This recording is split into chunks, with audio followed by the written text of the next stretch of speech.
మీ ఎలాంటి వ్యాపార ప్రకటనలకైనా వెంటనే మా ఛానల్ సంప్రదించండి. వీక్షకులందరికీ నమస్కారం. నవంబర్ మాసమందు మీ రాశి వారికి ఏ విధమైనటువంటి గ్రహస్థితి ఉన్నది? ముఖ్యంగా నవంబర్ మాసము చాలా కీలకమైనటువంటి మాసం. ఈ మాసమందు అనేక గ్రహాల తాలూకు స్థితిగతులు, ఉదాహరణకి అతిచారంలో ఉండేటువంటి గురువు తిరిగి వక్రగతిని ప్రారంభం చేయడం, చాలా కాలంగా వక్రగతిలో ఉన్నటువంటి శనేశ్వరుడు తన యొక్క వక్రగతిని పూర్తి చేసి మరలా రుజుమార్గంలో సంచరించడం, కుజుని యొక్క స్థితిగతులు, రవి యొక్క మార్పు, ఇలా అన్ని గ్రహాలు కూడా తమ యొక్క స్థానాలని కొంత ప్రభావితం చేస్తూ ఉన్నాయి. ఉదాహరణకి ఈ మాసంలో ఉండేటువంటి గ్రహస్థితిని గమనిస్తే 10వ తారీఖు దగ్గర నుండి బుధుని యొక్క వక్రగతి ప్రారంభమవుతుంది. అయితే ఈ మాసంలో బుధుడు వక్రించి ఉన్న రుజు మార్గంలో ఉన్న తులారాశిలోనే బుధుని యొక్క సంచారం ఉన్నది.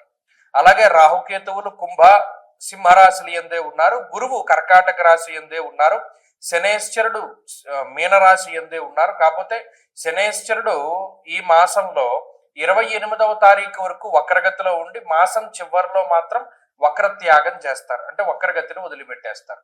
ఇవి ఫిక్స్డ్ గా ఉండేటువంటి గ్రహాలు. వీటితో పాటుగా శుక్రకుజులు కూడా వృశ్చిక రాశి ఎందే ఉన్నారు. అంటే మీరు గమనించండి, గురుడు, రాహువు, కేతువు, శనేశ్వరుడు, కుజుడు, బుధుడు, అలాగే ఈ మాసమందు శుక్రుడు కూడా ఆల్మోస్ట్ స్థిరంగానే ఉన్నారు. మిగతా గ్రహాలు అంటే పర్టికులర్ గా రవి గ్రహం యొక్క స్థితిగతులను గనక మనం పరిశీలన చేస్తే 16వ తారీఖు వరకు తులారాశి యందు, 16వ తారీఖు తర్వాత వృశ్చిక రాశి యందు రవి యొక్క సంచారం అనేటువంటిది ఉంటుంది. కాబట్టి ఈ మార్పు ప్రభావితం చెందిస్తూ ఉంటుంది. గురుని యొక్క అతిచారము, శని యొక్క వక్రగతి ముగింపు, ఇవన్నీ కూడా తీవ్రమైనటువంటి ప్రభావాన్ని చూపించబోతూ ఉన్నాయి ఈ నవంబర్ మాసంలో. కాబట్టి ఇటువంటి గ్రహ సంచారాన్ని అనుసరించి మీ రాశి వారికి ఏ విధమైనటువంటి ఫలితాలు కలగబోతూ ఉన్నాయి అనేటువంటి విషయాన్ని చాలా క్లుప్తంగా ఈ వీడియోలో మనం తెలుసుకునేటువంటి ప్రయత్నం చేద్దాం. మిథున రాశి వారికి ఉండేటువంటి గ్రహగతులను కనుక పరిశీలన చేస్తే ఈ నవంబర్ మాసంలో రాశి వారికి గురుబలం ఉన్నది, బుధ బలం ఉన్నది, శుక్రబలం ఉన్నది, రవి బలం ఉన్నది, కుజ బలం ఉన్నది. అంటే దాదాపుగా ఈ రాశి వాళ్ళకి 5 యోగించేటువంటి గ్రహాలు ఉన్నాయి. ఇందులో బుధ శుక్రులు కొంత అటు ఇటుగా కొన్ని రోజులు యోగించకుండా ఉండొచ్చు కాక అది వేరే విషయం. 16వ తారీఖు వరకు రవి బలం లేకపోయినా 16 దాటాక రవి బలం కంప్లీట్ గా వచ్చినటువంటి తరుణంలో మిథున రాశి వారికి ఇది నిజంగా గొప్ప మాసంగా చెప్పవచ్చు. ఎందుకంటే కారణం, గత మాసంలో చూడండి యోగించేటువంటి గ్రహాలు ఏమీ లేవు. కేవలం ఏదో ఒక గ్రహం మాత్రమేనో 2 గ్రహాలు మాత్రమే, అది కూడా చిన్నగా యోగిస్తూ ఉన్నటువంటి తరుణం. కానీ ఇప్పుడు అలా కాదు, చాలా డామినేటివ్ ప్లానెట్స్. గురుడు దీర్ఘ సంచార గ్రహం తన యొక్క అతిచార వక్రగతుల వల్ల 2వ స్థానాన్ని పొంది యోగిస్తూ ఉన్నటువంటి స్థితి. 2 కుజుడు చాలా ముఖ్యమైనటువంటి గ్రహం. ఎంతో కాలమైంది ఆయన యోగించి, 6 నెలలు దాటిపోతుంది. ఇప్పుడు ఆయన యోగిస్తూ ఉన్నారు. ఆ తర్వాత రవి 3 నెలల తర్వాత యోగిస్తూ ఉన్నారు. ఆ తర్వాత బుధ శుక్రులు. అంటే గమనించండి, షష్ఠే రవౌ సుసౌఖ్యాదిన్యత్ర కార్య అర్ధసాధనం మనస్సౌఖ్యం సదానందం. అలాగే షష్ఠ స్థానమందు వస్త్రలాభో ధాన్యలాభ ధనలాభ యశస్తథా. ఏది చెప్పినా కూడా లాభము, సౌఖ్యము, మానసిక ప్రశాంతత, ఆర్థికాభివృద్ధి, ఉద్యోగాభివృద్ధి, ధనాభివృద్ధి, వంశాభివృద్ధి, వీటి గురించే మాట్లాడింది శాస్త్రం. కాబట్టి మిథున రాశి వారికి ఇది చాలా గొప్ప మాసంగా చెప్పుకోవచ్చును. అటు గురువు ఆయన నూతన వాహనాలు, నూతన గృహములు, నూతన ఆభరణములు, వస్తువులు, వస్త్రాలు, వీటికి సంబంధించి ఆయన ప్రసాదిస్తారు. రుణబాధలు, రోగబాధలు, శత్రుబాధలు తగ్గడానికి కుజరములు ఉపయోగిస్తారు. అక్కడ షష్ఠ స్థానమందు సుసౌఖ్యాది, సౌఖ్యవంతమైనటువంటి రోజులు ఉండడానికి. మరి అక్కడ రవి ఉపయోగపడుతున్నారు, కుజుడు ఉపయోగపడుతున్నారు, శత్రు నాశనానికి ఉపయోగపడుతున్నారు. బుధ శుక్రులు ఇద్దరు కూడా సపోర్టివ్ గా ఉపయోగపడతారు. అంటే ఎవరైనా మనకి వచ్చి సపోర్ట్ చేసేటువంటి పరిస్థితి. గతంలో ప్రతిదీ ఒంటరిగా కష్టపడ్డటువంటి ఈ రాశి వారికి అంత కష్టపడేటువంటి పరిస్థితులు ఉండవు. కాబట్టి ఇక్కడ అనేక రకాలైనటువంటి వాటి నుండి విడుదల, విముక్తి అని చెప్పవచ్చును. అనేక రకాల బాధలు, కష్ట నష్టాల నుండి బయటపడేటువంటి పరిస్థితులకి ఈ గ్రహస్థితి కారణమవుతుంది. ఇక ఉద్యోగము, వ్యాపారము, వ్యవహారము ఇటువంటి వాటిలో ఉన్నతమైనటువంటి స్థితిని కలిగించడానికి కూడా ఈ గ్రహస్థితి ఉపయోగపడుతుంది. కాబట్టి గత మాసాలతో పోల్చుకుంటే ఖచ్చితంగా మిథున రాశి వారికి ఇది చాలా అద్భుతమైనటువంటి సమయము. వారు మంచి ఉన్నతమైనటువంటి స్థితిలో ఉంటారు. అటు ఉద్యోగంగా పరంగా కానివ్వండి, ఆరోగ్యపరంగా కానివ్వండి, కుటుంబ పరంగా, శుభ కార్యక్రమాలకి సంబంధించి, సంతానోత్పత్తికి సంబంధించినటువంటి విషయాలు, ఇలా అనేక రకాలైనటువంటి అంశాల్లో అభివృద్ధి కనబడుతూ ఉన్నది.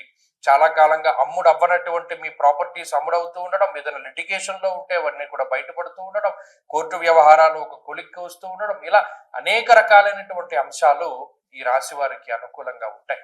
కాబట్టి మిథున రాశి వారి యొక్క గ్రహగతులు బాగున్నాయి. మరిన్ని అనుకూలమైనటువంటి ఫలితాలను సాధించడానికి ప్రతిరోజు కూడా రుద్రకవచాన్ని పారాయణ చేస్తూ ఉండడం చెప్పదగినటువంటి సూచన.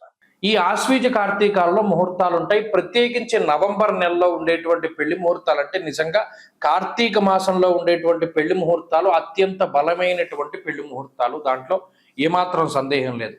అయితే చాలా మంది నన్ను అంటే ఈ మధ్యకాలంలో నేను ఎక్కువ విన్నా, ఎందుకంటే ఇప్పుడు ఈ ఆగస్టు నెలలో పెళ్లి కుదుర్చుకుని అక్టోబర్ నవంబర్లో పెళ్లి చేసుకుందామండి, మా వాళ్ళేమో విదేశాల్లో ఉన్నారు, అక్కడ నుండి టికెట్లు బుక్ చేసుకోవాలి. మాకు ఎవరో చెప్పారండి కార్తీక మాసంలో పెళ్లి చేయకూడదుట, కార్తీక మాసంలో పెళ్లి చేస్తే చాలా ఇబ్బందిట, లేదు పెళ్లికేం దోషం లేదన్నారండి, కానీ శుభ కార్యక్రమం ఆ రోజు చేయకూడదు, అంటే గర్భాధానం ఇంకా చెప్పాలంటే ఫస్ట్ నైట్ లాంటివి చేయకూడదుటండి, అలా చేస్తే చాలా అరిస్ట్ అంటది. కార్తీక మాసం అంటే శుభ కార్యక్రమాలు అంటే మన పుణ్యమాసం కదా, మనం గుడ్డు తినం లేకపోతేనేమో నాన్ వెజ్ తినం మానేస్తాం, అలాంటిది మరి ఈ ఫస్ట్ నైట్లు అవన్నీ ఎలా చేస్తారండి, గర్భాధానాదులు ఎలా చేస్తారండి, అందుకనే కార్తీక మాసంలో పెళ్లి చేయకూడదని చెప్పారండి అన్న మాటలు నాకు ఈ మధ్యకాలంలో చాలా వినపడ్డాయి.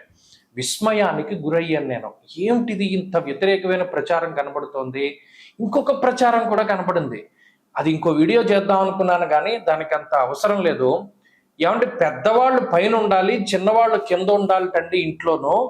మా ఊర్లో అందరూ చెప్పుకుంటున్నారు పెద్దవాళ్ళు పైనే ఉండాలి, చిన్నవాళ్ళు కింద ఉండాలంటే, అలా లేకపోతే అరిష్టం జరుగుతుందిట అని. ఇదేంటమ్మా ఇలాంటి వింత పోకళ్ళు ఎక్కడి నుండి వస్తున్నాయి? మీకు ఒక చిన్న సూక్ష్మం చెప్తాను వినండి.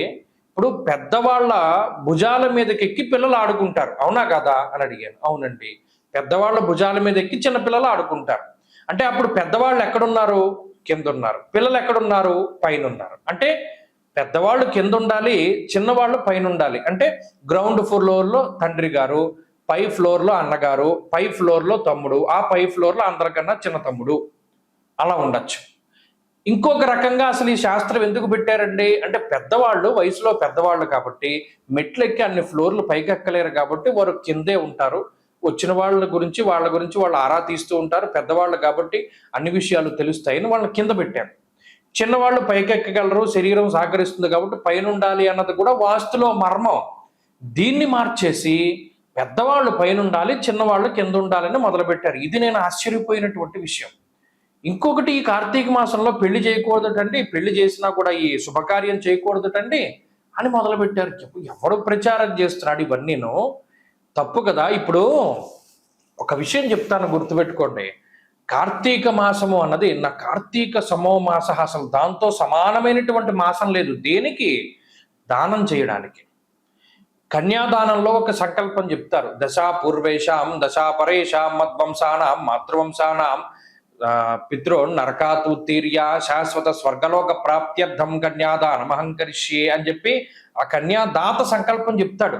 అంటే ఏంటి? ఇటు దశాపూర్వేశాం దశాపరేషాం అంటే 10 తరాల ముందు 10 తరాల తర్వాత ఉన్నటువంటి వాళ్ళు ధరించిపోవడానికి ఈ కన్యాదానం చేస్తున్నాను నేను, సాలంకృత సహిరణ్యోదక కన్యాదానం అహంకరిష్యే, అలంకారం చేసి కన్యాం కనక సంపన్నాం కనకాభరణైర్యుతాం అంటే అంత కనకాభరణాలతో కూడా అలంకారం చేసి దానం చేస్తున్నాను అంటే ఎంత తరించిపోతారు. ఒక బంగారం దానం చేయడమే చాలా కష్టం ఈ రోజుల్లో. అలాంటిది అన్ని కాసుల బంగారము, అంతకన్నా విలువైనటువంటి అమ్మాయిని దానం చేస్తే కలియుగంలో, అందులోనూ కార్తీక మాసంలో ఈ 21 తరాల వాళ్ళు ఎంత తరించిపోతారు. ఈ విషయాన్ని మానేసి కన్యాదానం చేయకూడదు లేదా పెళ్లి చేయకూడదు అనేటువంటి ధోరణి రావడం అనేటువంటిది చాలా పొరపాటు. కాబట్టి అది తప్పు. పెద్దవాళ్ళు పైన ఉండాలి అన్నది తప్పు. ఈ రెండిటిని కూడా మార్చుకోండి. పెద్దవాళ్ళు కింద ఉండాలి, చిన్నవాళ్ళు పైన ఉండాలి, కన్యాదానం చేస్తే, కార్తీకంలో చేస్తే 21 తరాల వాళ్ళు తరించిపోతారు. కాబట్టి కార్తీక మాసంలో నిరభ్యంతరంగా వివాహాదులు చేసుకోవచ్చును. దానికి ధర్మపరమైనటువంటి కామానికి ఏ విధమైనటువంటి లోపము లేదు, ఏ విధమైనటువంటి దోషము ఉండదు. ఎందుకంటే సృష్టి కార్యం జరగాలి, అది ధర్మబద్ధంగా జరిగితే అసలు బ్రహ్మగారు ఉన్నదే అందుకు, సృష్టి చేయమనే మానవులను సృష్టించాడు. కాబట్టి చక్కగా వివాహాదులు అవి చేసుకోవచ్చును, ఏ విధమైనటువంటి లోపము లేదు. స్వస్తి.